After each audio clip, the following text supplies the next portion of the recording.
Well, good evening, a very good midsummer evening to everybody for the launch of this lovely and very timely new book by Alan Hilliard, Dipping into Life, 40 Reflections for a Fragile Faith, boasting a foreword by Tony Bates. As well as our Zoom attendees, we're broadcasting live on Facebook this evening, so we're going out across the nation and beyond maybe. I'd like to extend a warm welcome to everybody who's joining us on that platform.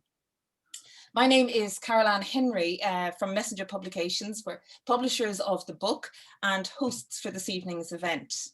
I'm just going to give you a quick rundown of this evening's schedule. First of all, I'm going to welcome Cecilia West, our director, who will welcome you on behalf of Messenger Publications. Our contributors this evening are Sandra Cullen, Tony Bates, and we have special guest. We're delighted to welcome Archbishop Dermot Farrell. We'll also hear from the man of the moment himself, Alan Hilliard, and we will be entertained by Cian McBride. I have it down here that he's going to play the uilleann pipes, but he's holding a fiddle. So we very much look forward to that musical interlude during the event. Just to let everybody know, we'll be recording the launch and I will send out the link tomorrow to those who have requested a registration. That won't be possible, of course, for people who are joining us on Facebook, but they can email me and request it if you'd like. And I will give you details of a special offer to mark the occasion at the end of the evening's events. So without further ado, can I welcome Celia West, Director of Messenger Publications, to speak. Good evening, everybody. Welcome. Thank you for coming along on such a beautiful midsummer's evening. I'm sure a lot of you would like to be out in the garden, so we won't be keeping you too long. On behalf of all my colleagues at Messenger Publications, I'd like to welcome you. I'd also like to extend an especially warm welcome to Archbishop Dermot Farrell, the new Archbishop of Dublin. Thank you for coming along this evening to launch the book for ourselves and for the author. I'd also like to welcome our other speakers this evening, Tony Bates and Sandra Cullen, and our musician for the evening, fiddle player Cian McBride. Last of all, I'd like to welcome the star of the show, Alan Hilliard, and his family. Alan has been a great supporter of Messenger Publications in recent years. He contributes regularly to the Sacred Heart Messenger magazine, and he's published 3 previous books with us, including Dipping into Lent and Dipping into Advent. So we're really delighted to publish this 3rd volume in the series, Dipping into Life, 40 Reflections for a Fragile Faith. We've all lived through a very difficult 15 months or so, and I think you'll agree that Alan's book is the perfect book to help us to reflect and to find our way back to the light. Most of you probably know that not only does Alan write the wise words in these books, but he also takes the photographs which make his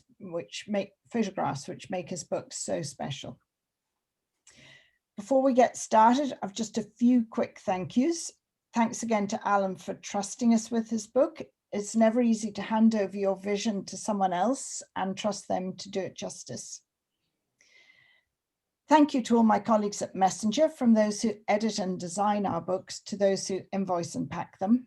I'd like to give a special mention this evening to the editor of the Sacred Heart Messenger, my predecessor, Father Donal Neary. Donal is a close friend of Alan's and he worked with him on the book. Thanks to our editor, Kate Kiernan, who saw the book safely through the editorial process. Thanks to our designer, Paula Nolan, who worked with Alan's images, contributing so much to the final appearance of the book. I'd like to make a quick mention for the Irish booksellers who've supported the book by stocking it, especially Veritas, who are so supportive of all our publications. Don't forget, your local bookshop is open again and they really, really need your support. Last of all, big thank you to Alan Henry, who's organised the launch this evening. So that's enough from me. I hope you'll enjoy the evening and thanks again for coming along. Thank you so much, Cecilia. Now, to get the evening off to a musical start, I'm going to welcome Cian McBride and his fiddle. I think Cian is going to play a reel called The Westmeath Hunt, but I'm going to let Cian himself introduce the piece and your reason for choosing that particular piece. Yeah, so I chose The Westmeath Hunt as Father Alan Hilliard suggested it, but the interesting thing about the tune is that the tune was written on behalf of the huntsman back in the 1600s. It was, the jesterity of the time, and it was the Archbishop at the time who owned the horses and the dogs, and he at the time would bring his people of his diocese out, and they would go and things. So that was why I chose that tune. It's a 4-part reel, and I'll get started with it now. That be okay?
Thank you so much, Cian. God, wasn't it great to hear music, live music? For my part, I haven't heard, felt like being in the pub again after years.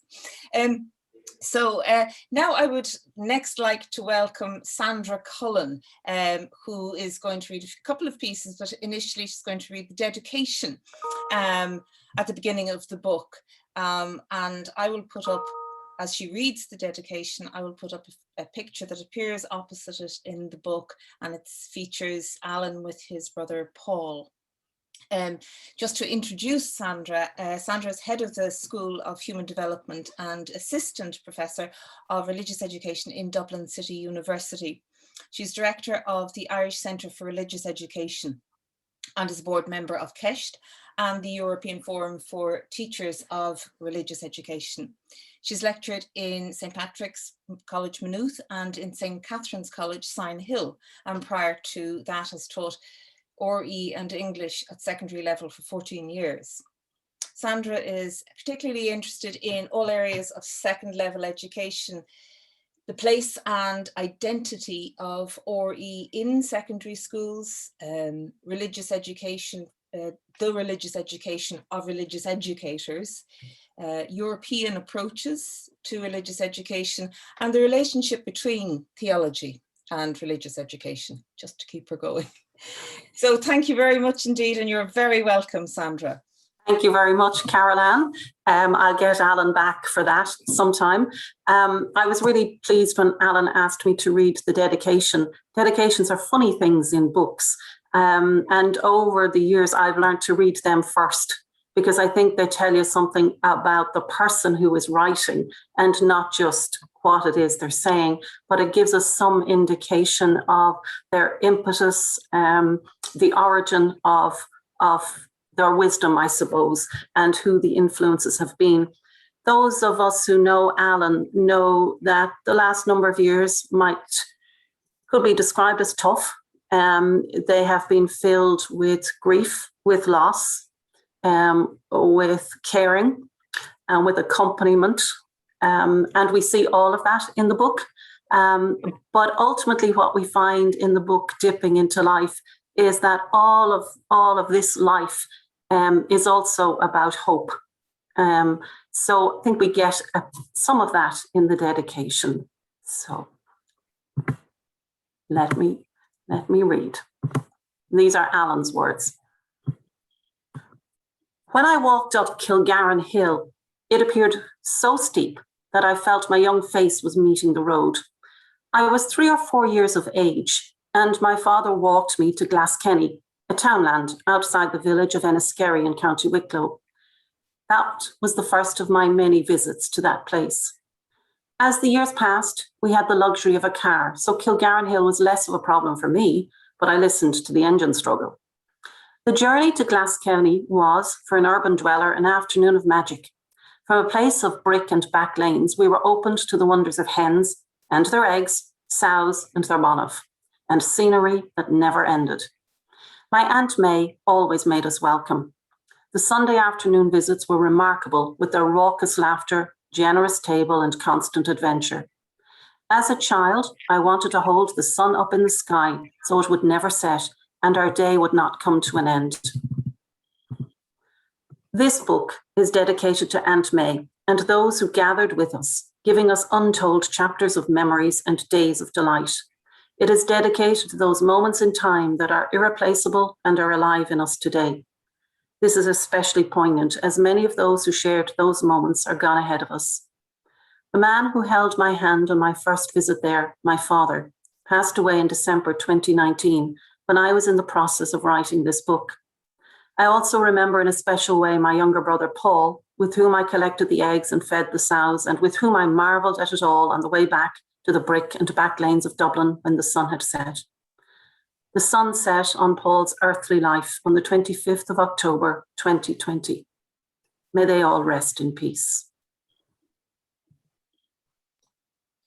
Thank you so much, Sandra, for that very touching and moving dedication and beautifully read. Thank you.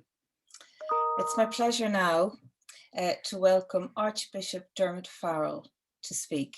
Thank you. First of all, I'm delighted to be here this evening to launch Dipping into Life, 40 Reflections on a Fragile Faith by Father Alan. I suppose this book, if I could begin by saying, it brings out what Pope Francis calls an inseparable pair, the Word and life, the things of God in us and the things of life in us. Only together do these two make sense. Important to look at the subtitle, 40 Reflections on a Fragile Faith. Fragile faith may be real faith. On the other hand, strong faith may be just one's own certainty dressed up. Faith is something more. And if we want to look for the model of faith, look to Jesus Christ and look at him in Gethsemane. One gains another sense of the character of his trust in his Father. There is a cost to faith. And only the truly strong can show their vulnerability and can risk showing their fragility. To name fragility of something is to enter into, I suppose you might say, a type of crisis, and that changes us. This was captured very much by Pope Francis in his recent letter to Cardinal Marx. There's not an English translation available, but if I could give a free translation of one of the sentences, where he says, to risk recognizing such fragility is to risk a crisis.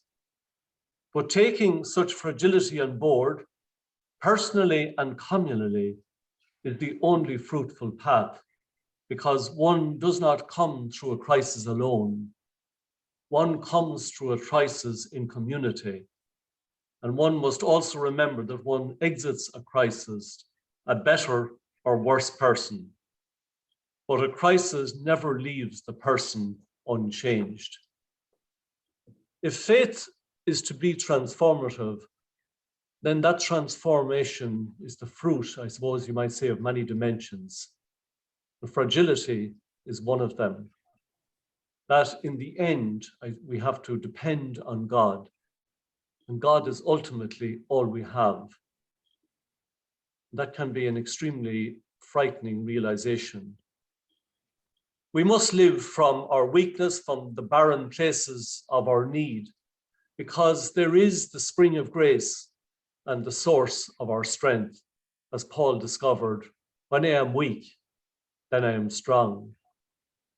When we can stand before God in truth of our need, acknowledging our sinfulness, acknowledging our bankruptcy, acknowledging our shortcomings, then we can celebrate his mercy. Then we are living by grace, and we can allow the full scope to his joy. I suppose for many of us, the difficulty is to live honestly from this place of failure and weakness. But I cannot believe until I touch the wounds, the suffering of the world. For all the painful wounds, all the misery of the world, and all of humankind, these are Christ's wounds. And I don't have the right to confess God unless I take seriously the pain of my friends, the pain of my neighbors, the pain of my family. Faith that would like to close its eyes to people's suffering is really an illusion. And that's what that book does for us. You can feel where Alan is touching the pain of other people and touching the pain and fragility in his own life. Events and certainly tragedy and human suffering, but sometimes even just life in general, can be a test of our faith in God. Life and human suffering, of course, can also deepen our faith in God. What we see, if you read the Gospels, is that all of the disciples take Jesus as he is. And that's a significant challenge in the life of faith and also in our own effective lives, to permit the Lord to speak to us in his own voice, to let others be themselves and not force them into images, into our images of them or the expectations of what they should be. Why? Because the Lord comes to life in our lives. And you can see in this book that the Lord has come to life in the life of Father Alan Hilliard. Christ's mission is to go out to the other, to new places, and not to go back. Father Alan has definitely gone out to very many new places in this book. And what you see is through a heartfelt prayer, the prayer that arises out of hopes and out of fears, out of anger, and out of all of those emotions that we experience in life, and also the things for which we are thankful. It's in all of those situations that the Lord comes to life. And he comes to life in every chapter of this book. But what is Father Alan doing? He's using examples and ideas from the culture that surrounds him to encounter God and to explain and promote the teaching of Jesus Christ, whom all of us know, all of us Christians know as the way, the truth, and the life. And these reflections, they are really an encounter with the culture in a way that evangelizes. And what I see in reading all of these is that Father Alan has an enormous ability, a very wonderful talent and ability to take a subject and to illuminate the way that God is present in places that we never expect. I suppose if I could put it this way, by using his analogical imagination, a phrase that I first heard David Tracy use 40 years ago, Father Alan has been able to see images of God in technology, in Magnolia, in play, in the mathematician, and even in a coffee. In a reflection on sacrament, one finds there an interplay between divine love and divine mercy, mediated through earthquakes in San Diego. He can sense the longing for the supernatural in something as simple as touch, even though we're not doing much of it these days because of the pandemic. But it is so integral to what we are as human beings, that whole sense of touch. So all of these 40 gems, they're really real pearls of wisdom. They are not reflection on scripture passages, but they range over a very broad span of topics, from teaching to technology, from play to postmodernism, from enchantment to exile, from Mary to mathematician. Some are very personal, some are historical, taking current issues or trends as their starting point. But they are spiritual. Don't underestimate that in any sense, in that they are prayerful and they are reflective. Pope Francis memorably said on one occasion that the church's shepherds ought to smell like the sheep. These vignettes certainly do. They reflect on topics that all the sheep encounter in our world today. For me, they're delightful. They stem from his own experience, and they are, I suppose, personal rather than what I might describe as an erudite academic work. If I could put it this way, we all drink from our own wells. Each of us draws up from our own particular background in putting our own personal stamp on our actions and on our endeavors. These reflections, each one of them is very interesting, it's profound, and it's full of wisdom. And they will lead us to places, if we reflect on them and take time with them, where we encounter God in our own lives. And Alan has that amazing ability to put many ideas into a short reflection. But even though there are many ideas in there, the reflection is not overloaded. In that sense, I might describe them as bite-sized.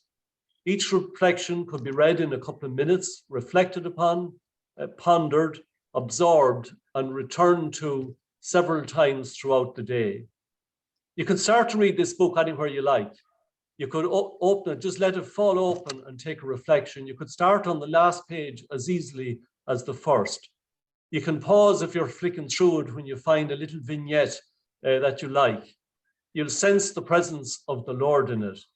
And when you do sense the presence of the Lord, then you become attentive to his voice. These reflections, if I could put it this way, are far more than just nice, fuzzy, woolly thoughts for encouragement. They are intended to be thought-provoking, and in many senses, they're meant to be, in some sense, integrated into our lives. And the challenge for the reader always in them, for me, was to make that correlation between the reflections and what is actually happening in your own personal situation.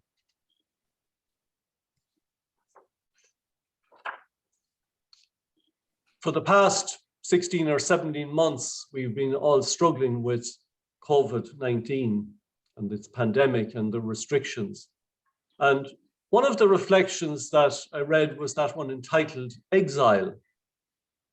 And because of the pandemic, every one of us, I suppose, we feel exiled from our normal lives. We've been exiled from our family, we've been exiled from our friends, we couldn't travel, we've been exiled from our workplace, and many people still are. We've been exiled for several months from our parish churches.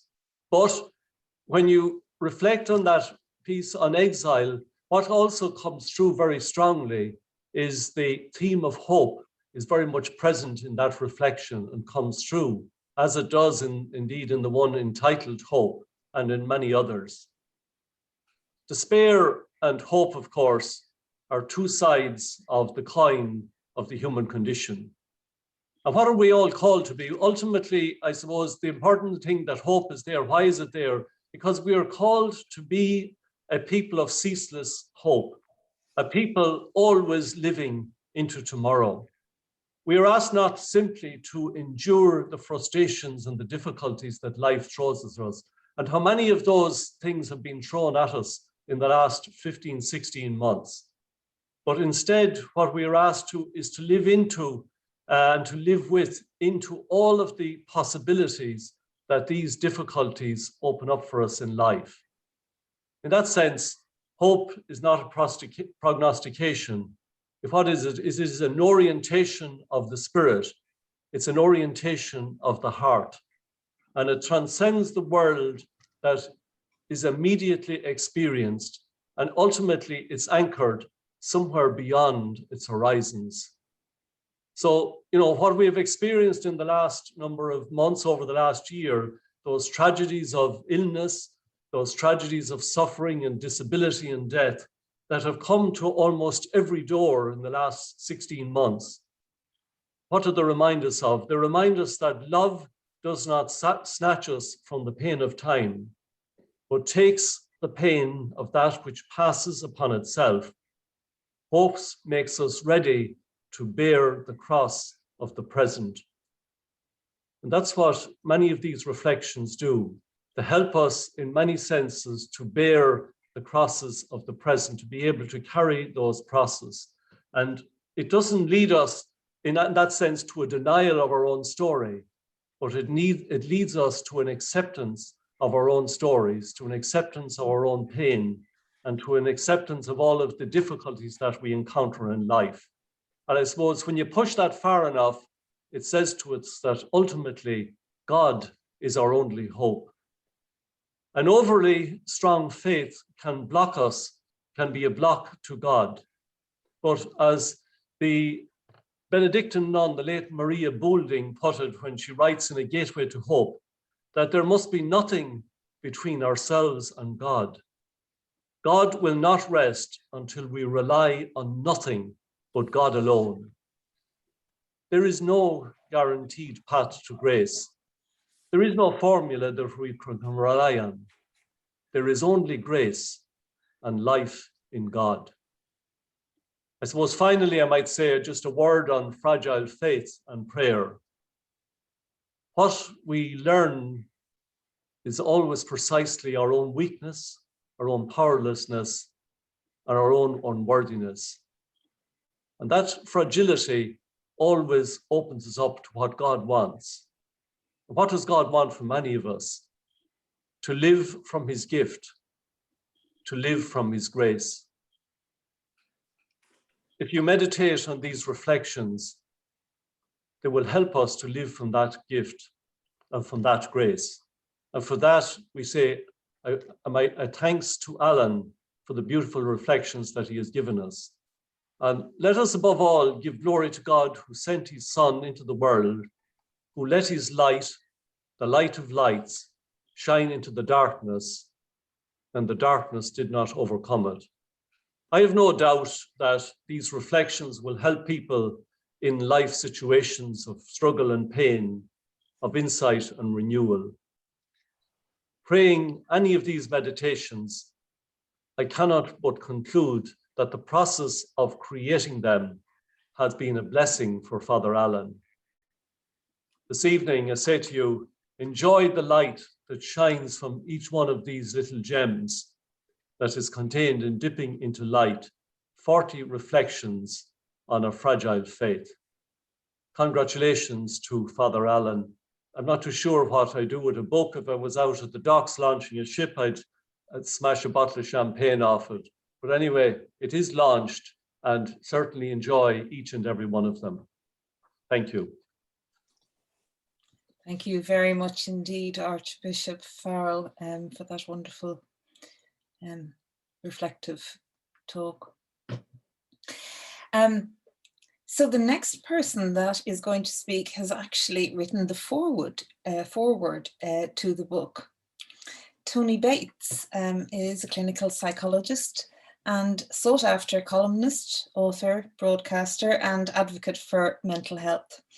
Many of you may have heard him on RTÉ's Brendan O'Connor's show in recent times during COVID-19, when his contributions have been a wonderful outreach to many who needed encouragement, understanding, and support. Tony was head of psychology in St. James's Hospital for 30 years. He founded Jigsaw in 2006, the National Centre for Youth mental health and was CEO of that organisation until he retired in 2018. In that year, 28 September 2018, he was made Honorary Professor of Psychology in UCD as a tribute to his contribution to the field. He trained as a mindfulness teacher in the University of North Wales, and since then has been a strong advocate of disseminating mindfulness in Ireland. Tony Bates, you're very welcome indeed. Thank you, Caroline. That's quite enough about me. This evening is about somebody else, and I know he'll be turning green with envy if I get too much attention. It's lovely to be here. Thank you, Alan. Thank you, all of you, Messenger. And it's a real honor to share this time with Archbishop Dermot. And those were beautiful words. And really, I can only imagine how moving it must be for Alan to hear. I listened to Alan's very candid interview on Leap of Faith last Friday, and I learned two very important things about him. First one is I learned that he has a thriving chutney business, a secret home-based enterprise with a long line of customers who are counting on him to make this Christmas an especially tasty one. So I advise you all to place your orders today. If you haven't done so, if you haven't already done so, but like Home Store, you know, when they're gone, they're gone. So just know that you've been warned. The second thing I learned was that for Alan, it is sometimes the most heartbreaking and difficult moments in our lives that make us dip into the life of the soul. It struck me as I listened to his interview that this book, Dipping into Life, came out of a heartbreaking time in his life, the loss of both his father and Paul during lockdown, the darkness of bereavement that was clearly painful for him, but it allowed him to see his life in a deeper way. And now he offers each of us a way to dip more deeply into the life of our own soul. The God we believe in is a God who meets us in our most vulnerable and intimate moments. This past year has left many of us feeling especially vulnerable. But it wasn't that COVID made us vulnerable. It just made us aware of how vulnerable we've always been and we always will be. Most of the time we deny how fragile we are. We don't like it. It hurts. The breath is an example of our vulnerability that we discovered in the last year. And the breath is also one of the most intimate ways in which God touches our lives. The breath is how life enters us and renews itself every moment, every single moment. We may all be different from different families and different places, but we all have one thing in common: we all breathe. And when we breathe in, we can breathe in love. And when we breathe out, we can give back that love with gratitude. And that is a prayer that every human being can share, regardless of their faith, tradition, or culture. My world has been psychology, and psychology teaches us about how to live as the vulnerable beings that we are. Psychology invites us to face the wounds and scars that we've weathered and allow them to make us more human, more open, rather than shut down our hearts and become bitter. This is not an easy ask of anybody.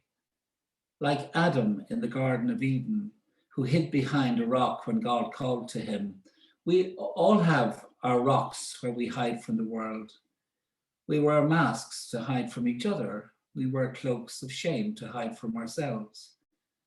Psychology invites us to come out of hiding and gradually accept and befriend the truth and the difficult truths in our lives. Our search for mental health is not about achieving mastery over our psyche. It is about befriending parts of ourselves that we are in conflict with, so that we can make peace with what feels alien in ourselves.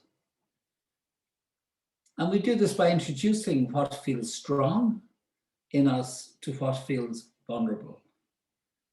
We take what is bright and beautiful and introduce it to the shadow side of our personality.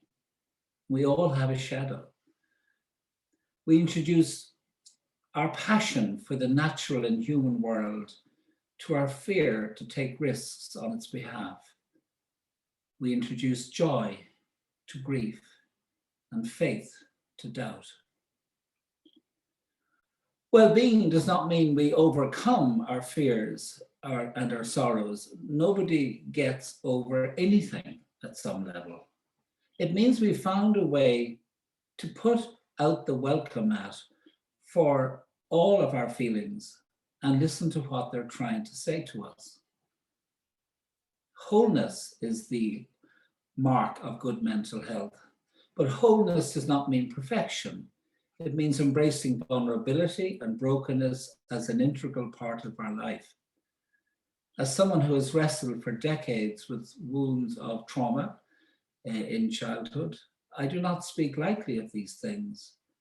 I know how painful they can be and how capable we are in moments of great suffering of hurting not only ourselves, but those we care most about.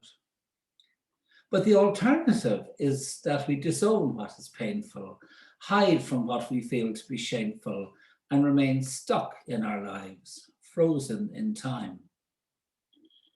I've loved psychology and being a psychologist because at the heart of this profession is an invitation to each of us to grow, and a belief in each of us that we can, and a methodology to show us how. It's very practical, and yet it has enormous uncertainties that we work with in working with each person. If psychology is about growing up, spirituality, I think, is about waking up. Psychology is great for helping us understand and manage our emotions and our relationships, and this is very important work, but it can leave us feeling it's all about me. Spirituality reminds us that life is not just about me. What my soul wants is to move beyond myself and step into the flow of my relationship with all living things. My soul needs a bigger space to inhabit than just my head. My wounds need room to breathe, which is why we long for those moments when we hear a piece of music that affects us, that lifts us, or the smile of a child, or some unexpected act of kindness that carries us beyond ourselves and makes us aware of something much greater than ourselves. Our spiritual practices nourish our faith every time we pray, meditate, breathe, participate in Mass, read spiritual books, and experience our lives as connected with each other and with all living things. This experience, particularly through the experience of being open to beauty and mystery, really nourish and strengthen my faith. And it makes me think that maybe God is beauty wrapped in mystery. But our faith, no matter how strong it is, doesn't give us any kind of immunity to the shocks and the setbacks that life visits on each of us. And Bishop Dermot was just saying the same thing a few moments ago. One dark night, 2 winters ago, on the back roads of Kildare, I found myself walking with Dom Michael Ryan, Abbot of Bolton Abbey. He was carrying a torch that gave a beam of light which lit the narrow lane ahead of us. At one point, he asked me, did I notice anything about the beam of light? I didn't, but he did. He saw faith as being like that beam of light. He pointed out how the light did not take away the darkness. It simply lit a path through the darkness. It helped us avoid stepping into muddy puddles on either side of the lane. And similarly, he felt our faith allows us to see in the dark and to find our way safely home. I asked Father Michael how he understood God, and he answered that he felt the goodness inside each of us. And that when we act from that goodness, when we love, we get about as close to God as we can ever hope to. The 40 chapters in Alan's book are like 40 prisms through which we can look and see that goodness reflected in intimate human encounters. We're blessed to have someone who is a real human being, who is open about his own vulnerability, but who carries it with the lightest touch. And most of all, most remarkable of all, someone with the depth of vision who recognizes Jesus walking amongst us and recognizes a God who is constantly seeking to surprise us. Well done, Alan, and thank you on behalf of everyone who's here tonight and all the readers who are yet to dip into their souls when they open this book. Well done. Thank you very much indeed, Tony, for a very, very captivating talk. Beauty wrapped in mystery stays with me. It's lovely. Thank you very much indeed. At this juncture, I understand Sandra is going to read a reflection. So I'm going to hand straight over to Sandra and leave you with it. Thank you. Thank you, Carol-Ann.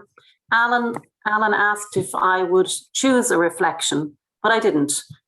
Just before we came on air, I dipped into the book and let it fall where it will.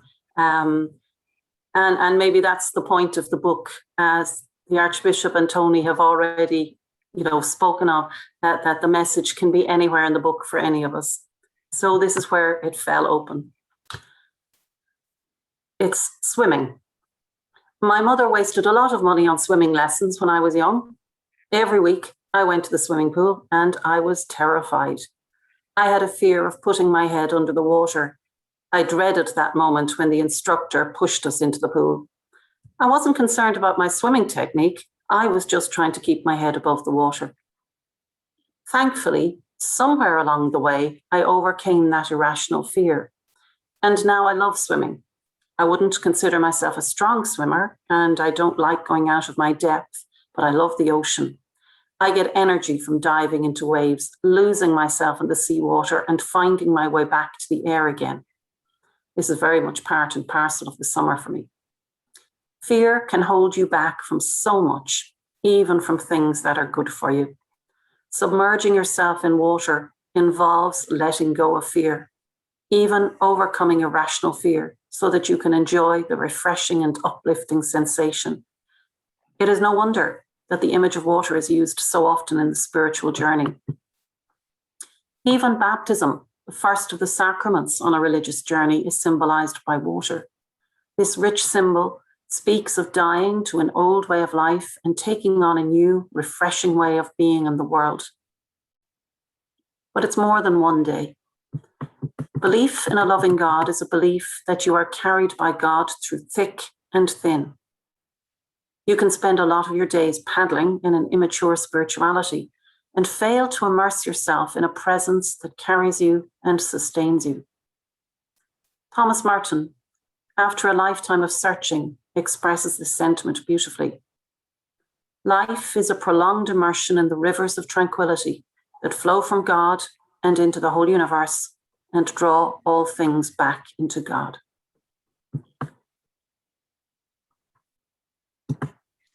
Thank you very much, Sandra. I remember reading that myself, that particular reflection, being thrown into the swimming pool. I don't know if that's going to be allowed anymore these days. So, I don't know, is there anybody else we need to hear from? What about our author, whose ears must be burning at this stage? Alan, will you please take the stage?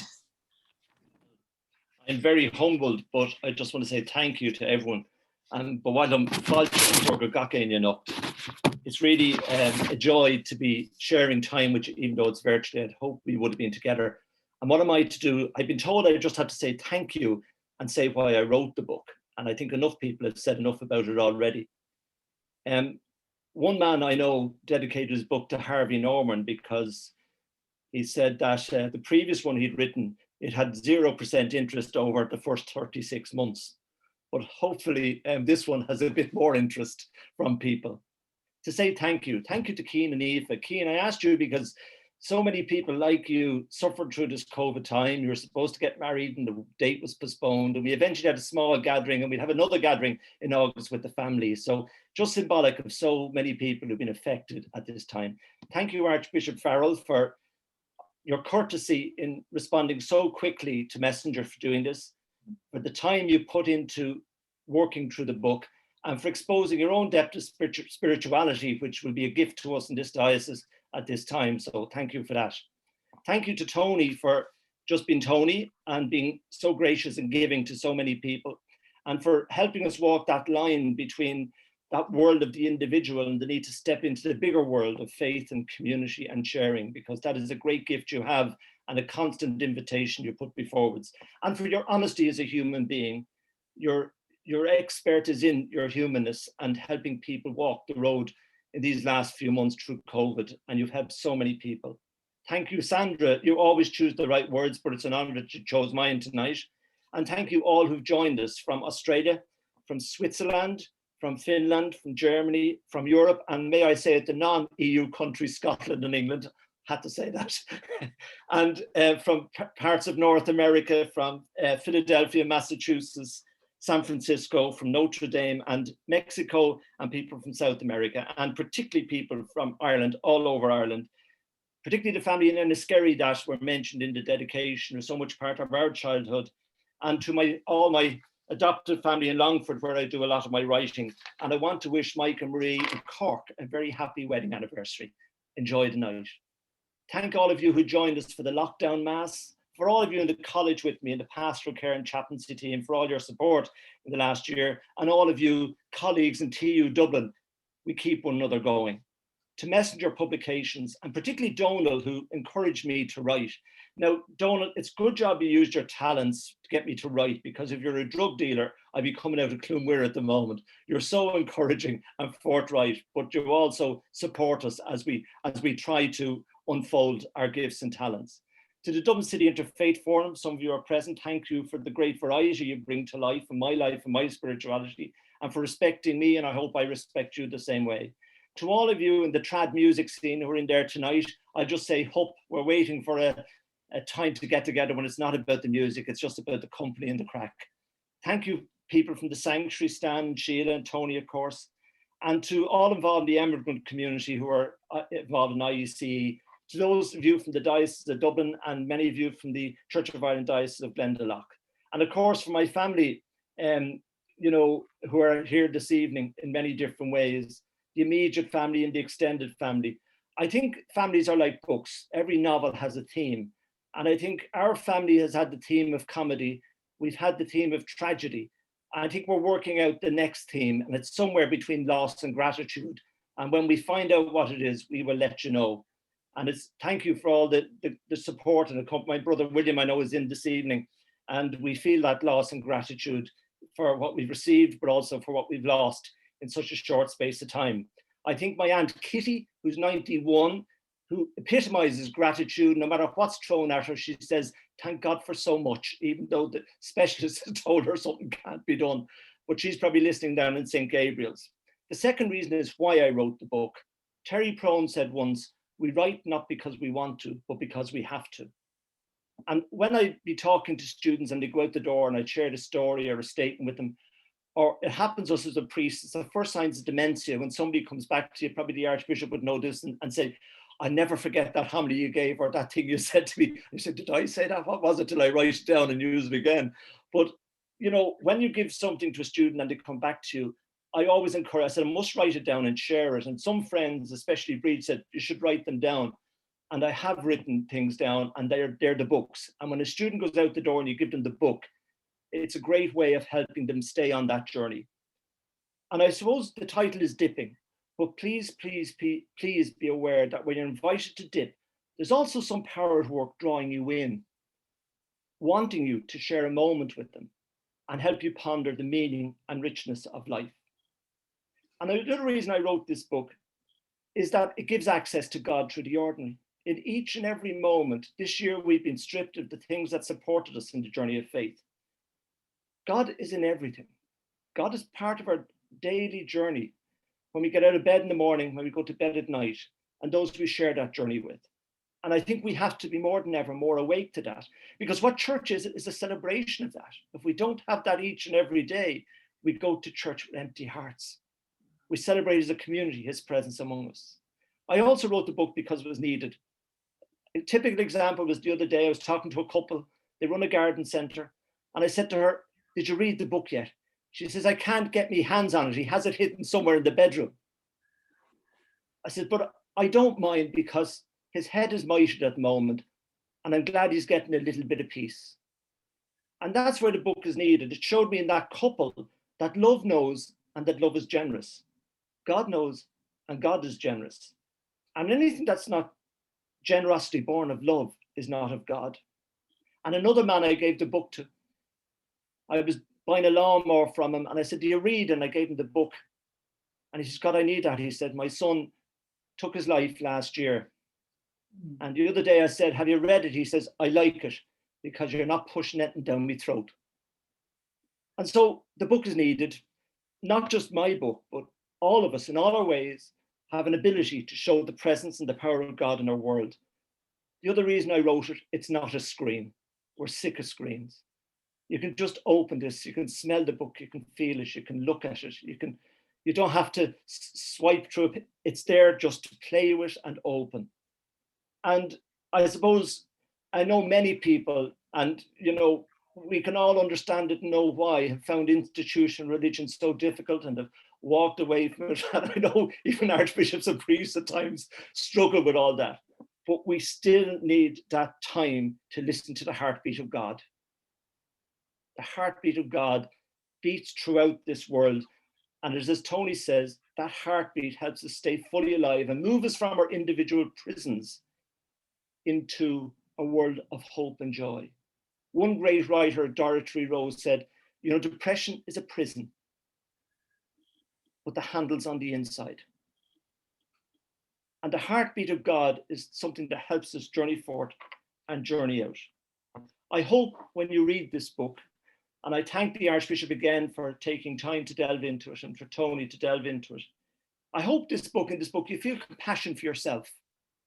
I hope this book gives you hope, and that if we have compassion for ourselves, we can bring that compassion to the world, and God has compassion for us. So I thank you for joining us this evening, whether you be on Zoom and Facebook. I thank all who have helped us get this far, because it wasn't the easiest time. To particularly thank all my family as we journey together into a new space between loss and gratitude. And to quote, I'll finish with a quote from a great lady who I was fortunate that she bore me into the world as we go into the summer. To hell with poverty, let's kill a chicken. Thank you. Thank you so much, Alan, for those impassioned words. Really, really lovely way to bring our event to a close. And that's what we must do. We are coming to a close. I hope everybody has enjoyed the evening. Our speakers have painted a vivid picture of Alan's book this evening and given us all an appetite maybe to look closer and perhaps dip into it. So just to remind everyone that this is being recorded, and I'll send out the recording of the event tomorrow. And I might try and also include the recording. Somebody mentioned Alan's interview on the Leap of Faith last Friday. So I could send out that link as well, and people would enjoy listening to it. And for the night that's in it, we have a 24-hour special offer on Dipping into Life on our online bookstore. That's from www.messenger.ie. We're offering 2 copies for €20. Normally retails at £12.95, but if you buy 2 copies, you get them for €20. The offer just lasts until tomorrow evening, so you must get clicking to avail of it, or you can call the Messenger offices and order by phone that way. You will need a coupon code, and that is Dipping 2021. There's no spaces and it's not case sensitive. Dipping 2021. So I'll send that also with the link. And for those people who are following on Facebook, you can email me, chenry@messenger.ie. And I can give you the code, but it's just for 24 hours. So we have one final treat. Cian has been waiting in the wings. I'm going to ask him to play out for us. But first of all, on behalf of Messenger Publications, I'd like to thank our speakers, our contributors, our performers. Thank you, Alan, for writing the book. And thank you very much indeed for our attendees from our cosmopolitan attendees from all across the world, as Alan listed. I was very impressed, joining us on Zoom or on Facebook. And thank you for being with us this evening. I hope you all enjoyed it. Good night, and I'm going to hand over to you, Cian. The next tune I'm going to play is The Musical Priest. And the reason I chose this tune, well, obviously the name is apt, but also because Alan himself, although he states that he doesn't have a note to himself, he does have a number of steps. And when I was first introduced to him, I was introduced to him as Alan, and I later learned that he was Father Alan, which just goes to show possibly how musical and multi-talented and how many strings he has to his bow. So this here's to you, Alan.